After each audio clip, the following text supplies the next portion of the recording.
கிறிஸ்துவுக்குள் மிகவும் பிரியமான தெய்வ பிள்ளைகளே, பரலோகமன்னா நிகழ்ச்சியின் மூலம் உங்களை சந்திப்பதில் என் இருதயம் கர்த்தருக்குள் மிகுந்த மகிழ்ச்சி அடைகிறது. உங்கள் எல்லாரையும் இயேசு கிறிஸ்துவின் இன்ப நாமத்தினாலும் கிராஸ் டிவி ஊழியங்கள் சார்பாக என் அன்பின் வாழ்த்துக்கள். இன்றைய பரலோகமன்னா, நன்மைகள் உன்னை தேடி வரும். என் அன்பு தெய்வ பிள்ளைகளே, இதுவரைக்கும் நீங்கள் தான் நன்மையை தேடி, ஆசீர்வாதத்தை தேடி, பணத்தை தேடி, புகழை தேடி, ஆஸ்தியை தேடி, அந்தஸ்து தேடி நீங்கள் சென்றீங்க. இனி எந்த மனிதனும் பொன்னையோ புகழையோ ஆஸ்தியையோ அந்தஸ்தையோ தேடி போக வேண்டியதில்லை.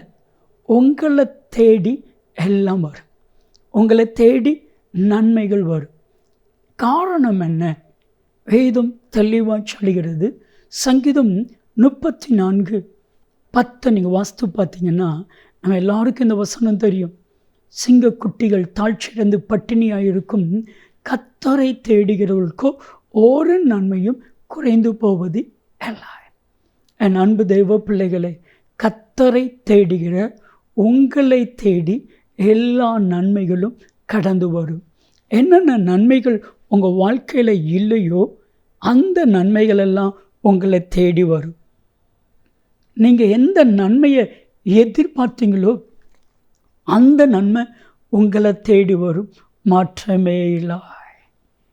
என் அன்பு தெய்வ பிள்ளைகளே, இன்றைக்கு எல்லா ஆசீர்வாதமும் உங்களை தேடி வரணுமே தவிர நீங்கள் அந்த பொன்னையோ பொருளையோ தேடி போக வேண்டிய அவசியமில்லை. வேதாகமத்தில் ஒரு வசனம் இருக்குது. நீதிமொழிகள் 22:4, தாழ்மைக்கும் கர்த்தருக்கு பயப்படுகிற பயத்திற்கும் வரும் பலன் ஐஸ்வர்யமும் மகிமையும் ஜீவனுமா. அப்போ தாழ்மையாக இருக்கிற ஒரு மனிதனை தேடி, கர்த்தருக்கு பயப்படுகிற ஒரு மனிதனை தேடி ஐஸ்வர்யம் வரும் என்று வேதம் சொல்லுகிறது. வேதம் பொய் சொல்லுமா? ஒரு நாளும் பொய் சொல்லாது. ஒரு கர்த்தருக்கு பயப்படுகிற ஒரு மனிதனை தேடி ஐஸ்வர்யம் வருகிறது, மேன்மை வருகிறது. நிச்சயமாக உங்களை தேடி ஆசீர்வாதங்கள் வரும். வேதாகமத்தில் ஒரு சம்பவம். யோசேப்புங்கிற இளைஞன் ஒரு குற்றமும் செய்யலை. ஆனால் அவனை சிறைச்சாலையில் கொண்டு போட்டாங்க. சிறைச்சாலையில் அந்த பானபாத்திரக்காரனுடைய சொப்பனத்திற்கு அர்த்தத்தை யோசிப்பு சொல்லுகிறான். 3 நாளில் இந்த ஜெயிலேருந்து நீ விடுதலையாகி அரண்மனைக்கு போகிற, ராஜ சமூகத்துக்கு போகிற, நீ வாழ்வடைந்திருக்கும் பொழுது. ஆதியாகமம் 4:14, ஆதியாகமம் 40:14 அழகாக சொல்கிறான்.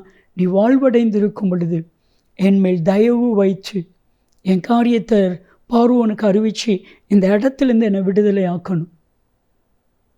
ஆனால் 23ஆம் வசனம், ஆதியாகமம் 40:23 பானபாத்திரக்காரனுடைய தலைவன் யோசேப்பை நினையாமல் மறந்து விட்டான். ஆனால் கர்த்தர் மறந்தாரா? இல்லை. சங்கீதம் 105:18-19-20 வசனத்தை வாஸ்து பார்த்தா யோசேப்பை தேடி வருகிறது மேன்மை. யோசேப்பை தேடி ஜனத்தின் அதிபதி வருகிறான்.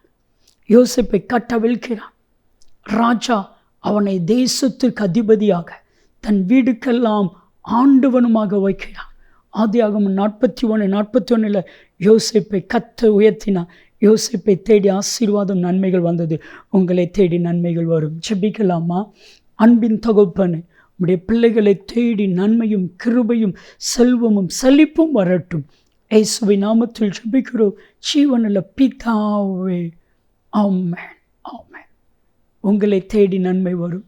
நன்மையும் கிருபையும் ஆசீர்வாதங்களும் நிச்சயமாய் உங்களை தொடரும்.